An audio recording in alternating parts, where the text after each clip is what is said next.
Mahigit 60,000 elementary students sinanay sa Tara Basa program ng DSWD. Ang mga magulang ng estudyanteng kasama sa programa may ayudang 4,700 pesos. Bukod sa mga bata, natutulungan din ng programa ang mga nasa kolehiyo na kinukuhang tutor at sumasahod ng higit 11,000 pesos sa 20 araw na pagtututor.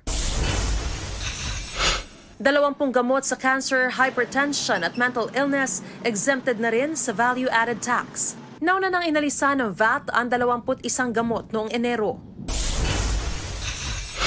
Pinoy arestado matapos maglagay ng hidden camera sa loob ng cruise ship sa Florida, USA.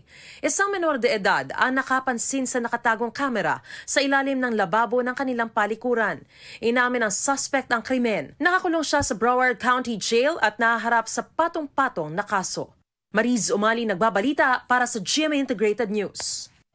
Mga kapuso, alamin ang State of the Nation. Mag-subscribe sa GMA Integrated News sa YouTube. Sa ating mga kapuso abroad, samahan niyo kami sa GMA Pinoy TV at sa www.gmanews.tv.